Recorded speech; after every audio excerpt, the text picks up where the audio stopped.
آپ سے جب بالمشافہ بات ہوگی تو اس وقت میں دریافت کرنا چاہوں گا جی کہ یہ جو آیت الکرسی ہے، ٹھیک ہے جی، آیت الکرسی کو جب ہم پہلے پڑھا کرتے تھے تو بڑا ہمارے دل پر اثر ہوتا تھا اس کا، اور اس کی بہت سی باتیں جو تھیں وہ ہم کو ایک روحانی کیفیت میں ایک عجیب دنیا میں لے جاتی تھیں، وہ چیز، وہ اس کے جو کلمات تھے، جی ٹھیک ہے۔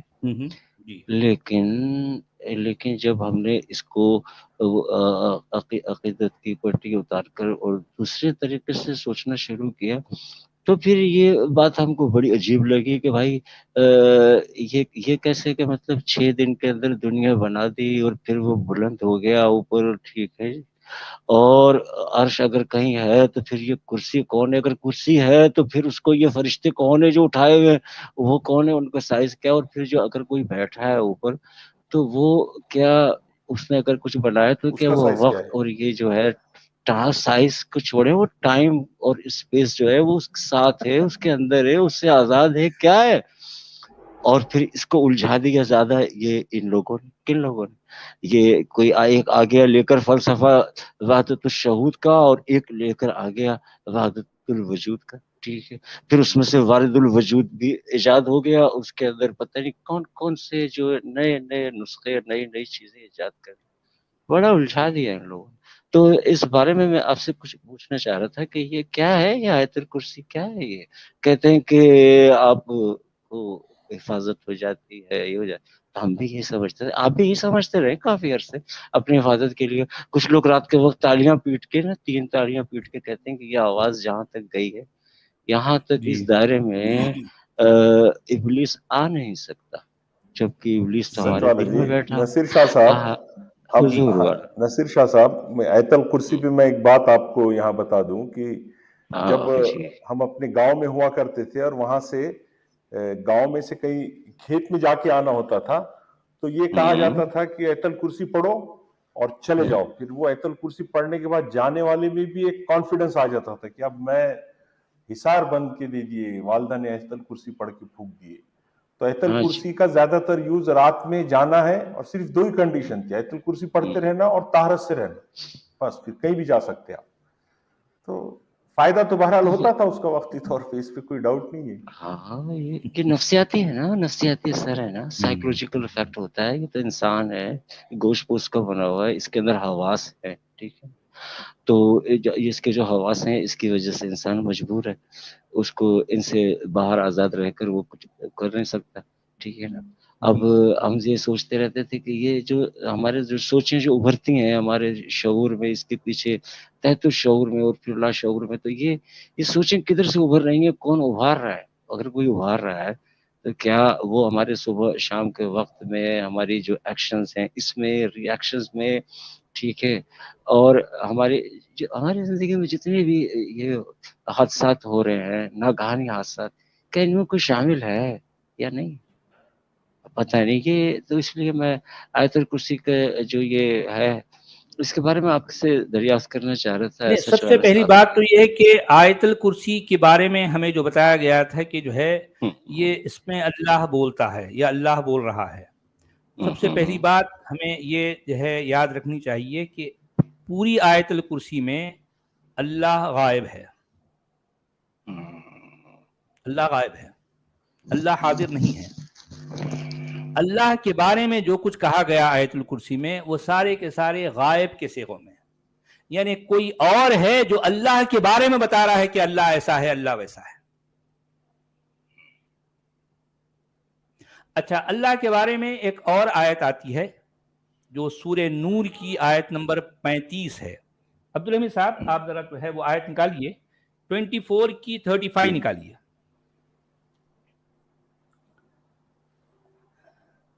تو اب آپ دیکھیے آیت الکرسی میں جو کچھ کہا گیا وہ ساری باتیں غائب کے صیغوں میں ہیں۔ کوئی اور ہمیں بتا رہا ہے کہ اللہ ایسا ہے، اللہ وہ ہے، اللہ یہ ہے، اللہ ایسا ہے، بھی اللہ ہم سے خود نہیں بول رہا ہے، خود نہیں بول رہا۔ نہیں تو قرآن کی تو کوئی بھی بات الفاظ اللہ تو لگتی ہی نہیں ہے نا، اگر دھیان سے پڑھیں گے تو۔ ہم بھی تو تو نہیں خیر وہ ایک الگ بات ہے، اللہ کی نہیں لگتی وہ ایک میں ٹیکنیکل بات کر رہا ہوں. ٹیکنیکلی جو ہے قرآن میں کہیں بھی کوئی ایک بھی آیت میں اللہ ہم سے کلام نہیں کر رہا، میں یہ کہنا چاہ رہا ہوں. تو اب سوال یہ پیدا ہوتا ہے کہ اگر اللہ نہیں کلام کر رہا تو پھر ہم سے کلام کون کر رہا ہے؟ یہ ساری باتیں کس کی ہے؟ یہ سوال ہے. اچھا اب آپ دیکھیے یہاں پر یہ اللہ کے بارے میں اس آیت میں بڑی تفصیل آئی ہے، اور اللہ کو مثالوں کے ذریعے سے سمجھایا گیا ہے. اللہ کو مثالوں کے ذریعے سے یہ مثال کیا ہے؟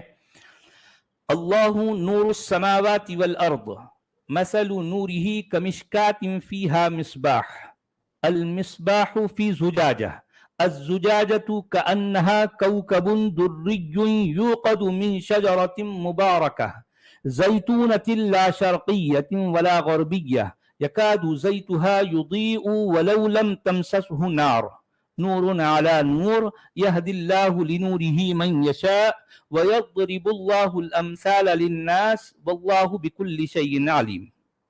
اب آپ دیکھیے کہ اللہ کو آسمانوں اور زمین کا نور بتایا گیا ہے. اللہ کیا ہے؟ آسمانوں اور زمین کا نور ہے. اچھا اس بات کو سمجھانے کے لیے جو مثال دی جا رہی ہے تو وہ ممثل جو ہے وہ بات سے زیادہ بکٹ ہے، اس سے زیادہ کمپلیکیٹڈ ہے. دیکھیں آپ کوئی ایک بات کرتے ہیں اور اس بات کے بعد اپنی بات کو سمجھانے کے لیے ایک ایگزامپل دیتے ہیں. انسان کیا کرتا ہے؟ اپنی بات کو سمجھانے کے لیے ایک ایگزامپل دیتا ہے. اچھا یہ ایگزامپل کیوں دیتا ہے؟ تاکہ وہ اس کی کہی گئی بات کو اس ایگزامپل کے ذریعے سے اور آسان کر دے. ٹھیک ہے، وہ اپنی کہی گئی بات کو آسان کرنے کے لیے وہ مثال دے رہا ہے.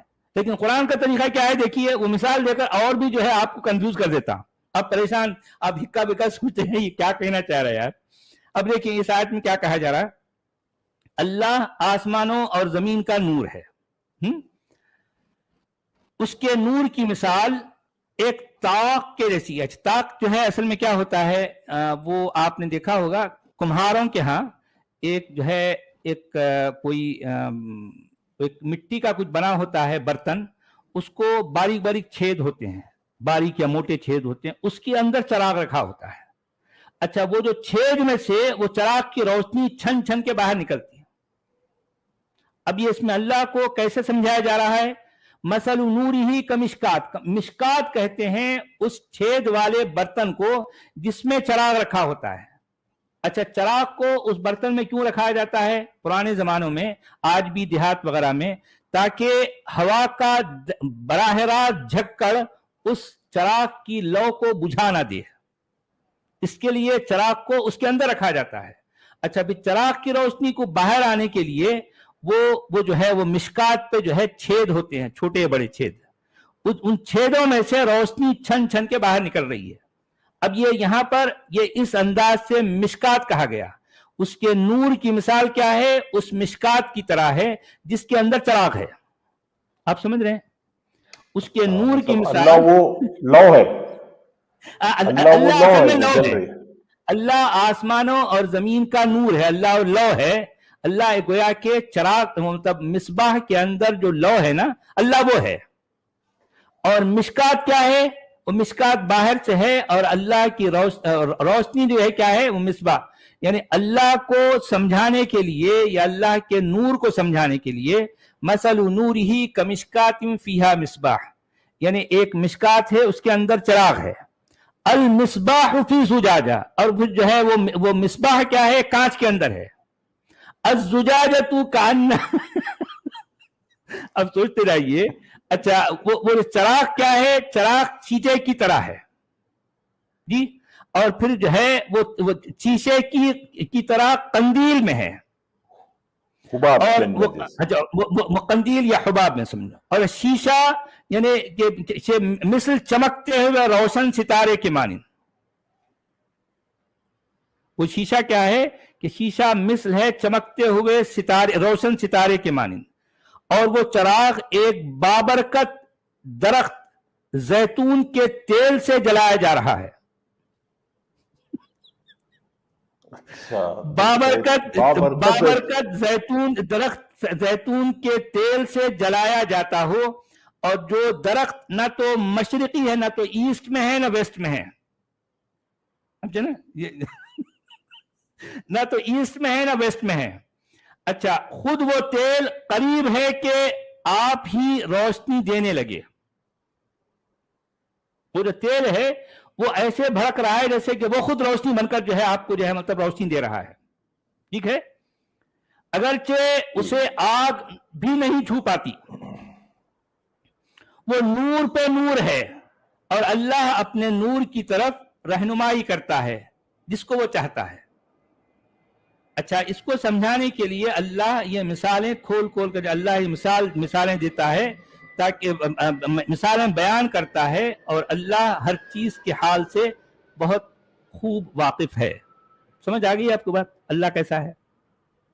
اچھا سچ والا جی, اگر وہ ایک فلیم ہے جو موم بتی پہ جل رہی ہے, تو وہ فلیم کے اوپر یہ چھنی لگی ہوئی ہے, اس میں سے چھن کے وہ روشنی باہر آ رہی ہے.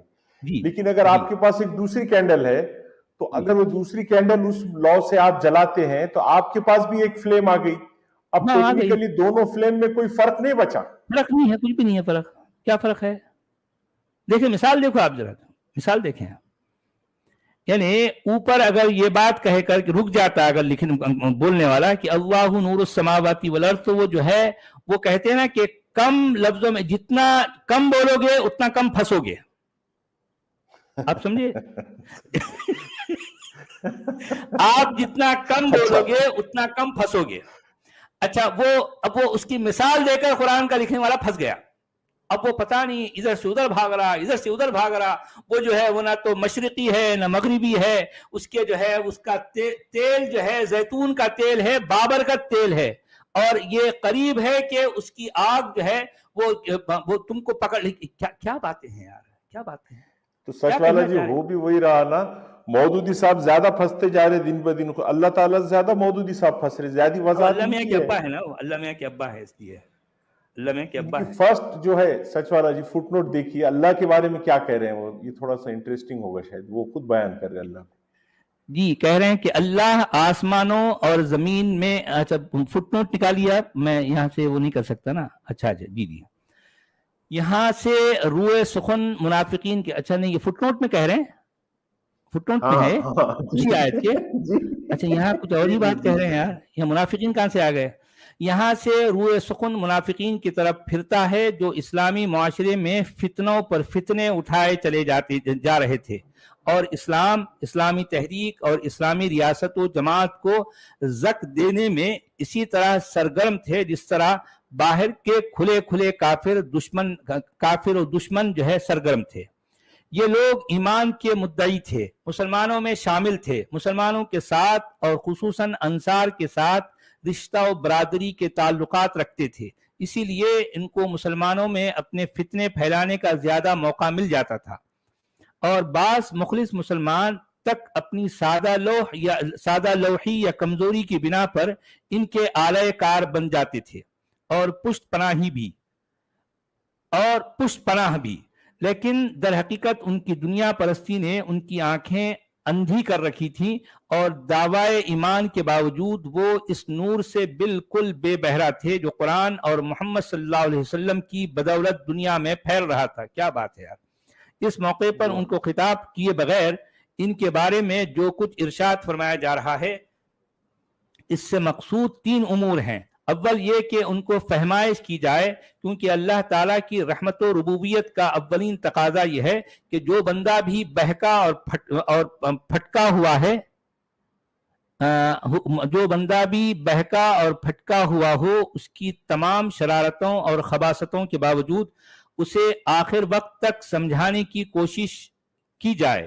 دوم یہ کہ ایمان اور نفاق کا فرق صاف صاف کھول کر بیان کر دیا جائے, تاکہ کسی صاحب عقل و خرد انسان کے لیے مسلم معاشرے کے مومن اور منافق افراد کے درمیان تمیز کرنا مشکل نہ رہے. اور اس توضیح و تصریح کے باوجود جو شخص منافقوں کے پھندے میں پھنسے یا ان کی پشت پناہی کرے, وہ اپنے اس فعل کا پوری طرح ذمہ دار ہو۔ سوم یہ کہ منافقین کو صاف صاف متنبہ کر دیا جائے کہ اللہ کے جو وعدے اہل ایمان کے تقاضے پورے کریں، یہ وعدے ان سب لوگوں کے لیے نہیں ہیں جو محض مسلمانوں کی مردم شماری میں شامل ہوں۔ لہذا منافقین اور فاسقین کو یہ امید نہ رکھنی چاہیے کہ وہاں وعدوں میں سے کوئی حصہ پا سکیں گے۔ میں سمجھ نہیں پایا کہ یہ فٹ نوٹ انہوں نے یہ اس آیت کے تحت کیوں دیا؟ اللہ صرف اللہ لکھا ہوا ہے، اس کے پہلے ایک فٹ نوٹ ہے، اس میں یہ لکھا انہوں نے۔ کیا عجیب بات ہو گئی ہے، سمجھ کے باہر ہے۔ اللہ میاں کے ابا تو بس کیا کریں یار، مطلب جملہ شروع ہونے کے پہلے نمبر 1 ڈال دیا انہوں فٹ نوٹ میں۔ اور یہ اس پورے فٹ نوٹ کا یہ اس آیت کے متن سے کیا لینا دینا ہے یار؟ میں بالکل سمجھ میں نہیں آ رہی بات۔ اللہ آسمان اور زمین کا نور ہے، اس کے اندر یہ کچھ لکھا انہوں نے۔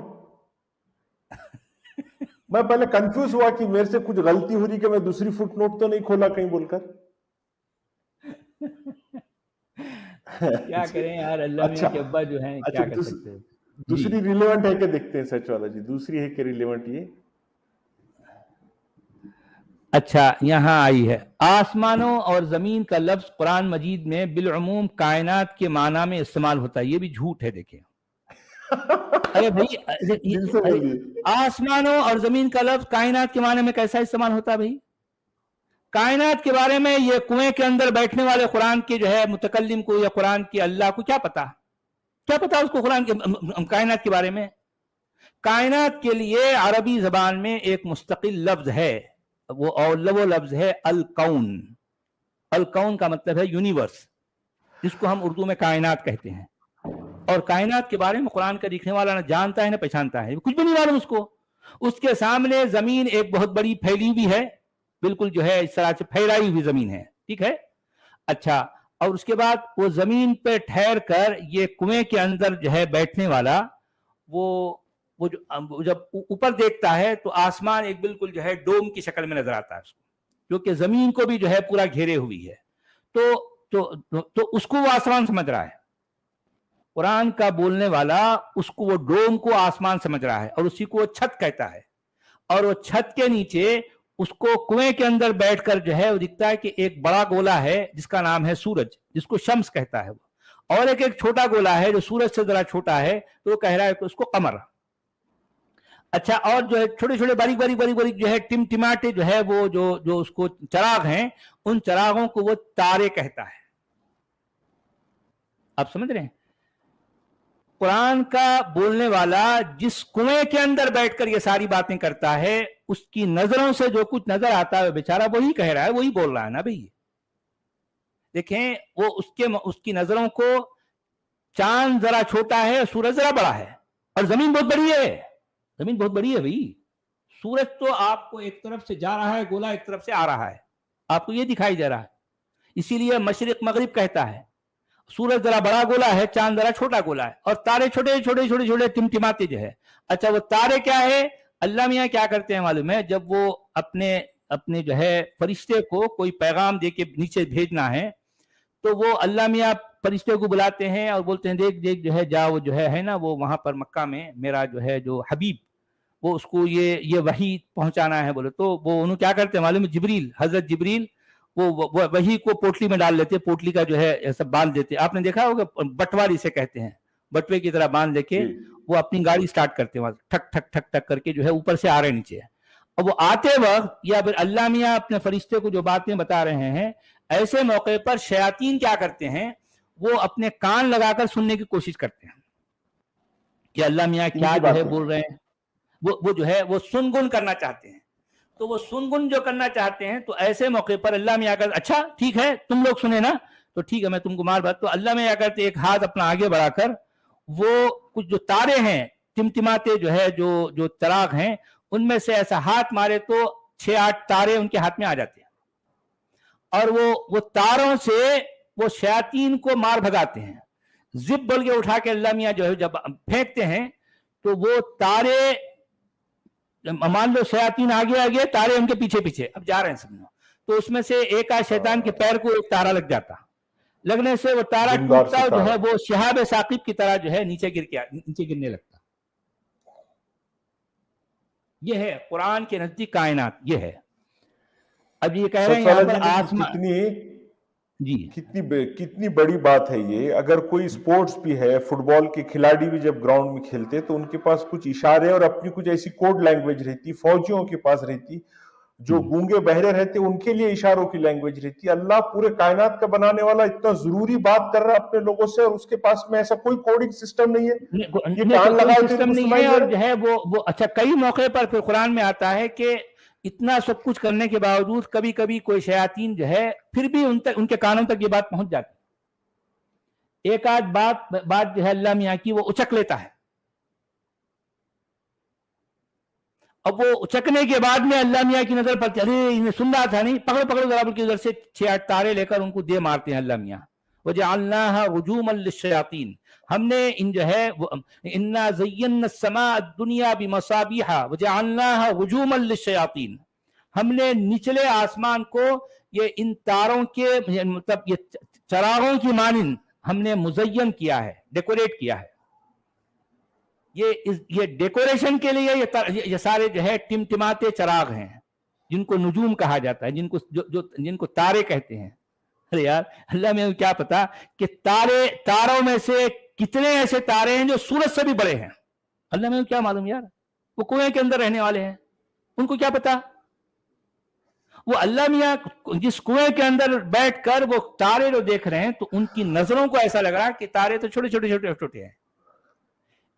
اللہ میاں کے مطابق سورج بڑا ہے اور اس سے ذرا چھوٹا چاند ہے، اور تارے بہت چھوٹے چھوٹے ہیں، بہت چھوٹے چھوٹے. جیسے ریت کے ذرے ہوتے ہیں، ان میں سے آپ جو ہے ایسا مٹھی مارے تو جتنی ریت آپ کے ہاتھ میں آ جائے یا کنکریاں آ جائیں، ان کنکریوں سے رجوما للشیاطین، وہ شیاطین کو مار بھگانے کے کام میں آتے ہیں وہ تارے. یہ اللہ میاں، اور یہ اللہ میاں کائنات ہے. اب یہ جو ہے اللہ میاں کے ابا کہہ رہے ہیں کہ آسمانوں اور زمین کا لفظ قرآن مجید میں بالعموم کائنات کے معنی میں استعمال ہوتا ہے، لہذا دوسرے الفاظ میں آیت کا ترجمہ یہ بھی ہو سکتا ہے کہ اللہ ساری کائنات کا نور ہے. واہ واہ واہ کیا بات ہے یار، ساری کائنات کا نور، جو مرضی نکالو. مطلب اللہ میاں کے ابا جو آپ ٹھہرے ہیں جی. اچھا نور سے مراد جی ہو سکتا ہی کہیں گے، اور کیا کہیں گے. اچھا نور سے مراد وہ چیز ہے جس کی بدولت اشیاء کا ظہور ہوتا ہے، یعنی جو آپ سے آپ ظاہر ہو اور دوسری چیزوں کو ظاہر کرے. انسان کے ذہن میں نور اور روشنی کا اصل مفہوم یہی ہے. کچھ نہ سوجھنے کی کیفیت کا نام انسان نے اندھیرا اور تاریکی اور ظلمت رکھا ہے، اور اس کے برعکس جب سب کچھ سجھائی دینے لگے اور ہر چیز ظاہر ہو جائے تو آدمی کہتا ہے کہ روشنی ہو گئی. اللہ تعالیٰ کے لیے لفظ نور کا استعمال اسی بنیادی مفہوم کے لحاظ سے کیا گیا، نہ اس معنی میں کہ معاذ اللہ وہ کوئی شعاع ہے جو 1,86,000 میل فی سیکنڈ کی رفتار سے چلتی ہے اور ہماری آنکھ کے پردے پر پڑ کر دماغ کے مرکز بینائی کو متاثر کرتی ہے. روشنی کی یہ مخصوص کیفیت اس معنی کی حقیقت میں شامل نہیں ہے جس کے لیے انسانی ذہن نے یہ لفظ اختراع کیا ہے، بلکہ اس لفظ کا اطلاق ہم ان روشنیوں کے لحاظ سے کرتے ہیں جو اس مادی دنیا کے اندر ہمارے تجربے میں آتی ہے. لہذا اللہ کے لیے انسانی زبان کے جتنے الفاظ بھی بولے جاتے ہیں وہ اپنے اصل بنیادی مفہوم کے اعتبار سے بولے جاتے ہیں، نہ کہ ان کے مادی مدلولات کے اعتبار سے. مثلا ہم اس کے لیے دیکھنے کا لفظ بولتے ہیں، اس کا مطلب یہ نہیں ہوتا کہ وہ انسان اور حیوان کی طرح آنکھ نامی ایک عضو کے ذریعے سے دیکھتا ہے. پھر کیسے دیکھتا ہے بھائی؟ اللہ میاں کنویں کے اندر بیٹھ کر کیسے دیکھ رہے ہیں؟ ہم اس کے لیے سننے کا لفظ بولتے ہیں، اس کے معنی یہ نہیں ہے کہ وہ ہماری طرح کانوں کے ذریعے سے سنتا ہے. اس کے لیے اچھا یہ سب ساری باتیں کیوں کہنا بھی، ہمیں وہ ساری وہ جو قرآن کی مثال ہے اس کو مثال کے بارے میں سمجھانا چاہیے نا. اب یہ پتہ نہیں کیا کیا کہتے جا رہے ہیں یار.